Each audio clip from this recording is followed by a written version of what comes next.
કેમ છો વિદ્યાર્થી મિત્રો? મજામાં ને? ગયા અંકમાં આપણે એક સુંદર કાવ્ય શીખ્યા હતા. બધાને યાદ છે ને? હા, એકદમ સાચું. આલા લીલા વાંસળિયા.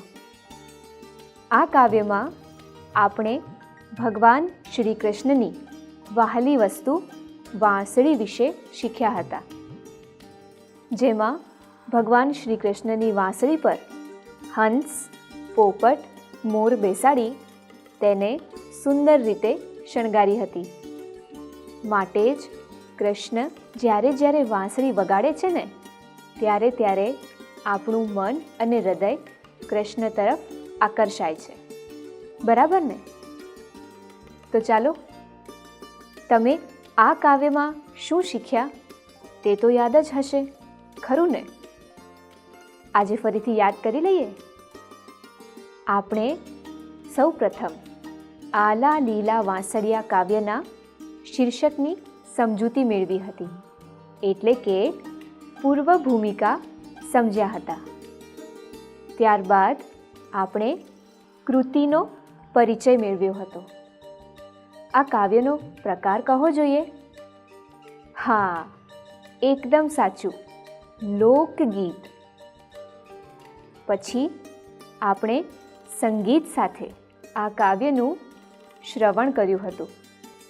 પછી આપણે કાવ્યનું પઠન અને તેની સમજૂતી મેળવી હતી. અને એ પછી આપણે કાવ્યમાં આવતા નવા શબ્દોનો પરિચય મેળવ્યો હતો અને સાથે તેને વાક્ય પ્રયોગ દ્વારા પણ સરળતાથી સમજ્યા હતા. અને છેલ્લે કાવ્યનું ગાન પણ કર્યું હતું. બધાને યાદ આવી ગયું ને? ખૂબ સરસ. વિદ્યાર્થી મિત્રો, તમે વાંસળી બનાવી? મેં તો તમને સુંદર વાંસળી બનાવવાનું કહ્યું હતું. આ વાંસળી કેવી રીતે બનાવવાની હતી? આપણે આજે ફરીવાર આ કાવ્ય સાંભળીને યાદ કરીએ. તમે પણ સાથે ગાજો હો. ચાલો, તૈયાર થઈ જાઓ.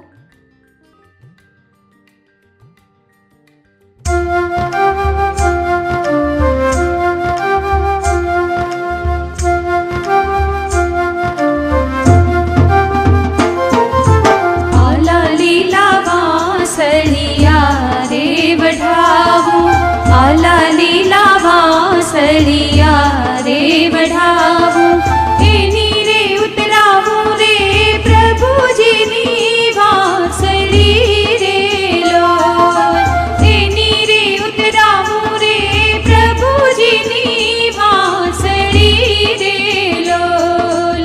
આલા લીલા વાંસળિયા રે વઢાવું.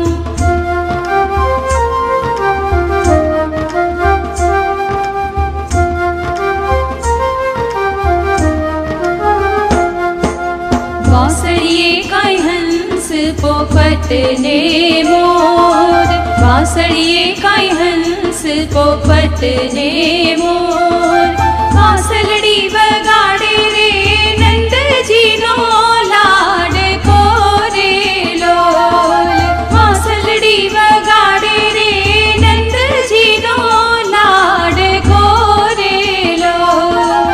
આલા લીલા વાંસળિયા રે વઢાવું.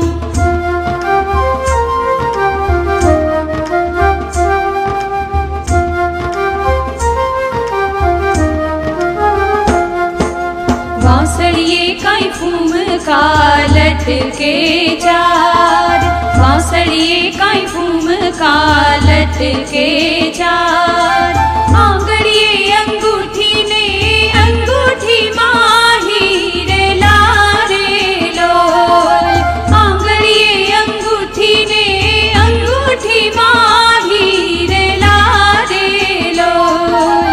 આલા લીલા વાંસળિયા રે વઢાવું.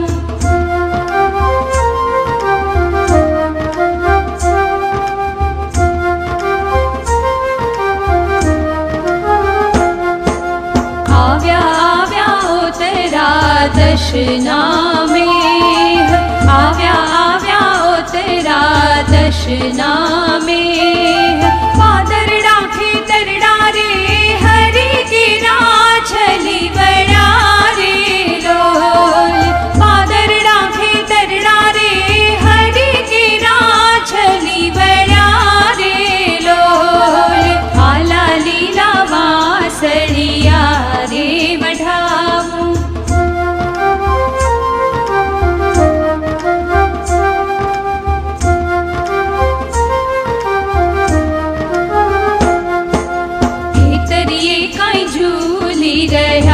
છે મોલ ખેતરીએ કઈ ઝૂલી રહ્યા છે મોલ મોલે મોલે ગૂંથી દીધા પ્રભુજીએ મોતીડા રે લોલ મોલે મોલે ગૂંથી દીધા પ્રભુજીએ મોતીડા રે લોલ આલા લીલા વાસળિયા રે વઢાવું આલા લીલા વાસળિયા રે વઢાવું એની રે ઉતરાવું રે પ્રભુજીની વાસળી રે લોલ એની રે ઉતરાવું રે પ્રભુજીની વાસળી રે લોલ આલા લીલા વાસળિયા રે વઢાવું આલા લીલા વાસળિયા રે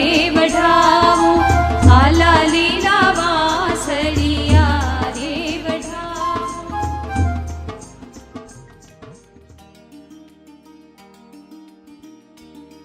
ખૂબ સરસ. તમે તો સુંદર રીતે આ લોકગીત ગાયું. અને હવે આજે શું શીખીશું તે જાણી લઈએ. જુઓ તો, સૌ પ્રથમ આપણે ભાષા સજ્જતા વિશે શીખીશું. ભાષા સજ્જતા જ તમને ભાષામાં સમૃદ્ધ બનાવશે. ત્યારબાદ આપણે અભ્યાસના પ્રશ્નો વિશે શીખીશું, જેમાં તમારે પ્રશ્નોના જવાબ આપવાના છે. ત્યારબાદ સ્વાધ્યાય વિશે શીખીશું, જેમાં પહેલા પ્રશ્નમાં તમારે કાવ્યના આધારે પ્રશ્નોના જવાબ આપવાના છે. જ્યારે બીજા પ્રશ્નમાં તમારે વિચારીને જવાબ આપવાના થશે. પ્રશ્ન 3માં તમારે ઉદાહરણ પ્રમાણે શબ્દો લખવાના છે અને પ્રશ્ન 4માં ગીતમાં વપરાયેલા શબ્દો શોધીને લખવાના છે. પ્રશ્ન 5માં તમારે આપેલી પંક્તિનો અર્થ તમારા શબ્દોમાં લખવાનો છે અને ત્યારબાદ તમારે સૂચના પ્રમાણે કરવાનું છે. ચાલો, તો હવે તમે તમારું પાઠ્યપુસ્તક ખોલો અને તેમાં ભાષા સજ્જતા જુઓ. શું કહે છે ભાષા સજ્જતા? બાળ દોસ્તો, આજે આપણે લોક સાહિત્ય વિશે જાણકારી મેળવીએ. લોક સાહિત્ય એ લોકોનું, લોકો માટેનું અને લોકો વડે રચાયેલું સાહિત્ય છે, જે પરંપરાથી લોકોમાં ગવાતું ને કહેવાતું ચાલ્યું આવે છે. સરળ શબ્દો, જીવંત ભાષા, મધુર ભાવ અને મીઠી હલક એ લોક સાહિત્યના આગળ તરી આવતા લક્ષણો છે. લોક સંસ્કૃતિની વાત પણ લોક સાહિત્યમાંથી મળી રહે છે. આલા લીલા વાંસળિયા જેવા લોકગીતો અવારનવાર રેડિયો ને ટેલિવિઝન પર પ્રસારિત થતા રહે છે, જેમાં પ્રભુની ખેતીવાડી પર થતી મહેર વિશે ઓછા શબ્દોમાં અને ભાવભીની વાણીમાં કૃષ્ણ ભક્તિ રજૂ થયેલી જોવા મળે છે. હવે આપણે અભ્યાસ તથા સ્વાધ્યાયના પ્રશ્નો જોઈએ. સૌપ્રથમ અભ્યાસના પ્રશ્નો વિશે શીખીએ. જેમણે જવાબ લખ્યા છે તે અહીં જોઈને જાતે જ ચકાસજો અને જેમને પ્રશ્નોના જવાબ લખવાના બાકી છે તે અહીંથી જોઈને જરૂરી વિગતોને સુધારજો. તો ચાલો જુઓ પ્રશ્ન પહેલો. અભ્યાસ. પ્રશ્ન 1. નીચેના દરેક પ્રશ્નોના ઉત્તર માટે આપેલા વિકલ્પોમાંથી સાચા વિકલ્પનો ક્રમ પ્રશ્નની સામે આપેલા ખાનામાં લખો. 1. કવિ વાંસળિયામાંથી શું ઉતરાવવા માંગે છે? ક. પ્રભુજી. ખ. વાંસળી. ગ. પોપટ. ઘ. મોર. તમને તો યાદ જ છે ને? હા, સાચો જવાબ છે તમારો. જવાબમાં આવશે ખ. વાંસળી. કવિ વાંસળિયામાંથી વાંસળી ઉતરાવવા માંગે છે.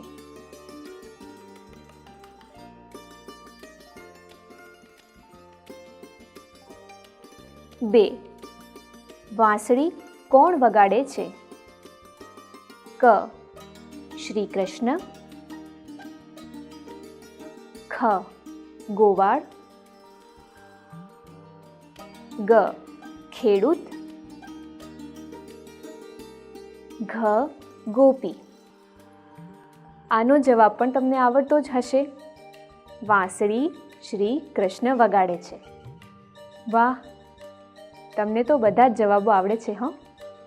તો ચાલો પ્રશ્ન 2 તરફ પ્રયાણ કરીએ. પ્રશ્ન 2. નીચેના દરેક પ્રશ્નનો ઉત્તર એક એક વાક્યમાં આપો. 1. વાંસળીએ શું લટકે છે? ઉત્તર: વાંસળીએ 4 ફૂમતા લટકે છે. તમે વાંસળી બનાવી તેમાં ફૂમતા લગાડ્યા હતા ને? યાદ આવી ગયું ને? ચાલો હવે બીજો પ્રશ્ન જુઓ. 2. મેઘ કઈ દિશાએથી આવે છે? ઉત્તર: મેઘ ઉત્તર દિશાએથી આવે છે. ચાલો હવે ત્રીજો પ્રશ્ન જોઈએ. 3. ખેતરમાં શું ઝૂલી રહ્યું છે? ઉત્તર: ખેતરમાં મોલ ઝૂલી રહ્યા છે. ચાલો હવે ચોથો પ્રશ્ન જુઓ. 4. ગીતમાં કયા કયા પક્ષીઓનો ઉલ્લેખ કરવામાં આવ્યો છે?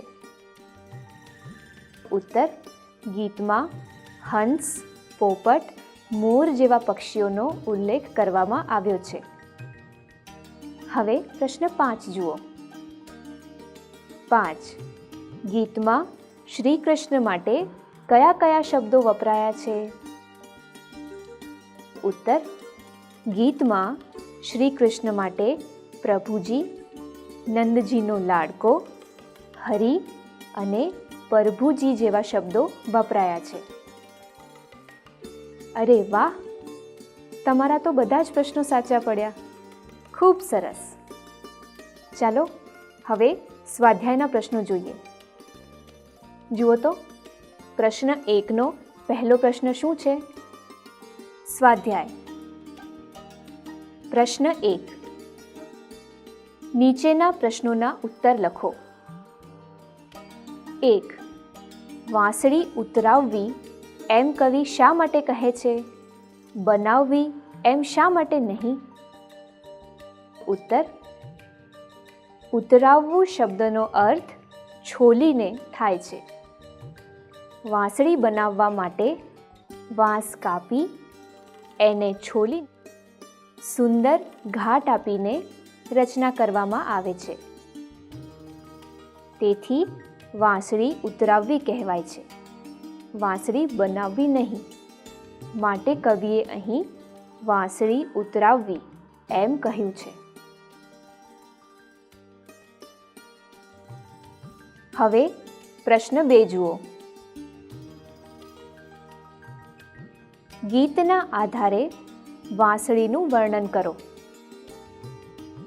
ઉત્તર: વાંસળીની રચના લીલા વાંસમાંથી કરવામાં આવે છે. વાંસળી ઉપર પોપટ, મોર, હંસને મૂકવામાં આવ્યા છે. વાંસળીની શોભા વધારવા માટે તેમાં 4 ફૂમતા લગાડેલા છે. આ રીતે વાંસળી સુંદર શણગારેલી છે. ચાલો હવે પ્રશ્ન 3 જોઈએ. 3. ગીતમાં મોતીડા શબ્દ કોના માટે વપરાયો છે? શા માટે?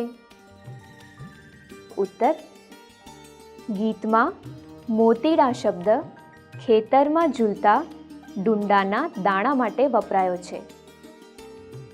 જેમ મોતી કિંમતી છે એમ મોતી જેવા અનાજના દાણા પણ કિંમતી છે. ચાલો હવે પ્રશ્ન 2 વિશે શીખીએ. પ્રશ્ન 2. નીચેના પ્રશ્નોના ઉત્તર વિચારીને લખો. 1. વાંસળી વાદકોના નામ શોધીને લખો. ઉત્તર: હરિપ્રસાદ ચૌરસિયા, રોનુ મજમુદાર, પ્રવીણ ગોદખિંડી, શશાંક સુબ્રમણ્યમ, કે.એસ. રાજેશ, કેશવ એલ ગિંદે વગેરે. તમે વાંસળી વાદકોના નામ તો જાણ્યા ને? હવે તેમના ફોટા પણ જુઓ. હરિપ્રસાદ ચૌરસિયા, રોનુ મજમુદાર, પ્રવીણ ગોદખિંડી, શશાંક સુબ્રમણ્યમ, કે.એસ. રાજેશ, કેશવ એલ ગિંદે વગેરે. 2. વાંસળી કેવી રીતે વાગતી હશે? ઉત્તર: વાંસળી ફૂંક મારીને વગાડવામાં આવે છે. તેમાં પાડેલા 7 કાણા ઉપર આંગળીઓ દાબીને કે ઉઠાવીને 7 પ્રકારના સૂરો કાઢવામાં આવે છે.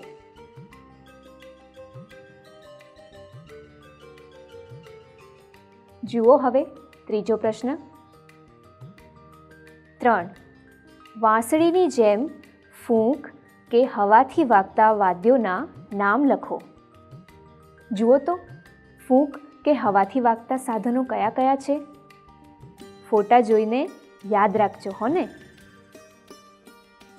ઉત્તર: વાંસળીની જેમ ફૂંક કે હવાથી વાગતા વાદ્યો: શંખ, ભૂંગળ, શરણાઈ, શૃંગવાદ્ય એટલે રણશીંગુ વગેરે. 4. તમારા વિસ્તારના આવા વાદકોના નામ લખો.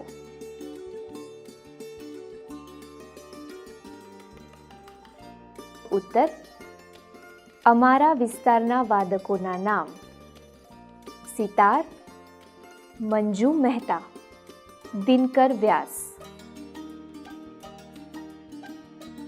સંતૂર: કૌશલ ભાનુશાળી, નવશીલ પંડ્યા. તબલા: મનીષી જાની, ઋત્વા શ્રીમાળી, શ્રીપાદ કંસારા. તંબુરો: કશ્યપ ઓઝા, સુધા કશ્યપ.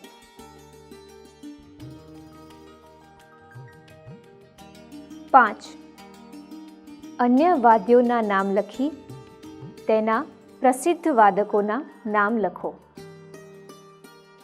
વાદ્યનું નામ, પ્રસિદ્ધ વાદકનું નામ. તબલા: પંડિત ચતુરલાલ, ઉસ્તાદ ઝાકિર હુસૈન, પંડિત કિશન મહારાજ, પંડિત કુમાર બોઝ.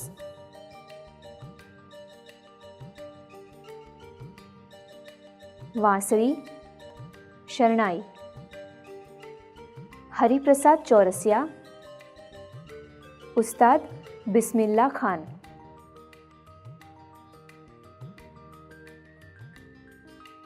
સિતાર, સરોદ, ઉસ્તાદ વઝીર ખાં, પંડિત રવિશંકર. 6.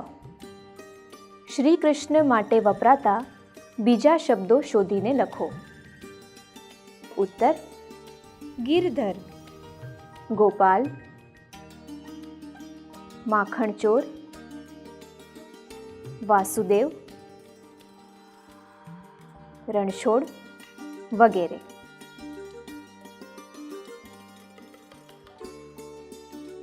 વિદ્યાર્થી મિત્રો, હવે તમે પ્રશ્ન 3 જુઓ. સાવ સરળ છે. ઉદાહરણ મુજબ યોગ્ય શબ્દો લખો. જુઓ, ઉદાહરણ શું છે? આંગળી એટલે અંગૂઠી. આંગળી તો અંગૂઠી દર્શાવેલ છે. આમ કેમ હશે? વિચારો તો. આંગળીએ શું પહેરાય? અંગૂઠી, બરાબર ને? હવે ખ્યાલ આવી ગયો તો બીજા શબ્દો તો ફટાફટ આવડી જશે. જુઓ. 1. કાન, બુટ્ટી. 2. નાક, ચૂની. 3. હાથ, બંગડી. 4. પગ, ઝાંઝર. 5. ડોક, માળા. 6. કેડ, કંદોરો. બધા જ ઉદાહરણ આવડી ગયા, ખરું ને? ખૂબ સરસ. હવે પ્રશ્ન 4 જોઈશું. જુઓ તો પ્રશ્ન 4. પ્રશ્ન 4. નીચેના શબ્દો માટે ગીતમાં વપરાયેલ શબ્દો શોધીને લખો. ઉત્તર: ઓતરા, વરસાદ, મેહ. દિશા, દશ. ખેતર, ખેતરડા. પાક, મોલ. પ્રભુ, પ્રભુજી. વિદ્યાર્થી મિત્રો, ગીત આવડે તો આ જવાબ પણ આવડે, ખરું ને? ચાલો હવે પ્રશ્ન 5 જોઈએ. તેમાં તમારે આપેલ પંક્તિનો અર્થ તમારા શબ્દોમાં લખવાનો છે. અર્થ લખતા આવડશે જ ને? કાવ્ય આટલું સરસ સમજ્યા હો તો અર્થ બધાને આવડશે. પ્રશ્ન 5. નીચેની પંક્તિનો અર્થ તમારા શબ્દોમાં લખો. ખેતરીએ કાંઈ ઝૂલી રહ્યા છે મોલ, મોલે મોલે ગૂંથી દીધા, પ્રભુજીએ મોતીડા રે લોલ.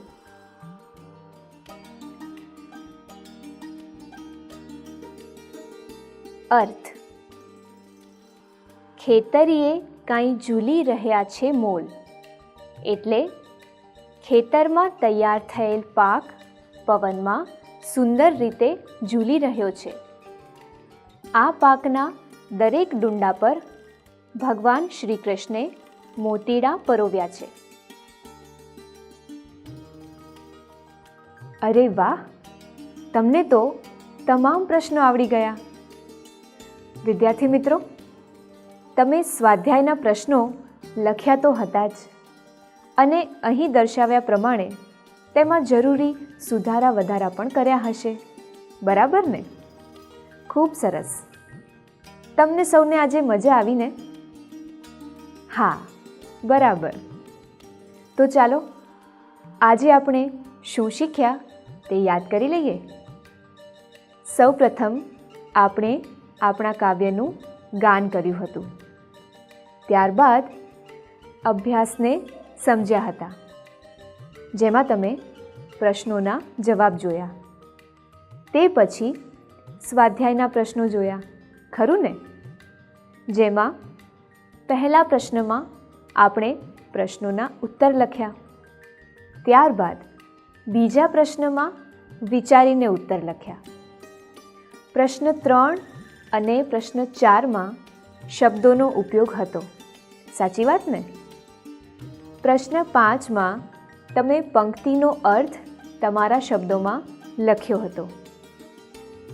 તમને આજે જે શીખવ્યું તે બધું યાદ તો રહી જ ગયું હશે ને? ખૂબ સરસ, યાદ તો રહી જ જાય.